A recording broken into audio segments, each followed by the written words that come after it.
BJP ನಾಯಕರು ಒಂದ್ ಕಡೆಗೆ ಧರ್ಮಸ್ಥಳ ಚಲೋ ಕಾರ್ಯಕ್ರಮವನ್ನ ಸಾಲು ಸಾಲಾಗಿ ಹಮ್ಮಿಕೊಳ್ತಾ ಇದ್ದಾರೆ. ಇದು ಸಹಜವಾಗಿ ಆಡಳಿತಾರೂಢ ಕಾಂಗ್ರೆಸ್ ಪಕ್ಷಕ್ಕೆ ಮುಜುಗರವನ್ನು ತರ್ತಾ ಇದೆ. ಈ ಬೆನ್ನಲ್ಲೇ ಡಿಸಿಎಂ ಡಿಕೆ ಶಿವಕುಮಾರ್ ಅವರು ಪ್ರತಿಕ್ರಿಯೆಯನ್ನು ಕೊಟ್ಟಿದ್ದಾರೆ.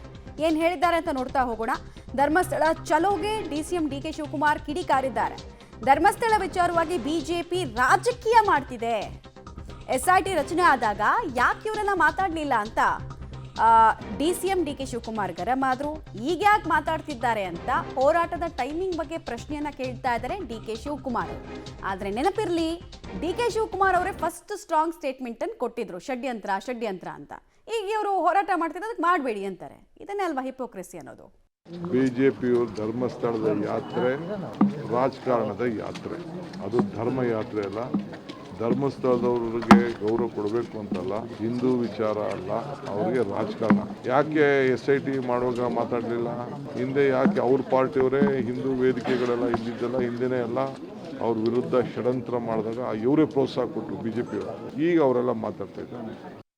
ಬಿಜೆಪಿಯು ಧರ್ಮಸ್ಥಳದ ಯಾತ್ರೆ ರಾಜಕಾರಣದ ಯಾತ್ರೆ, ಅದು ಧರ್ಮ ಯಾತ್ರೆ ಅಲ್ಲ.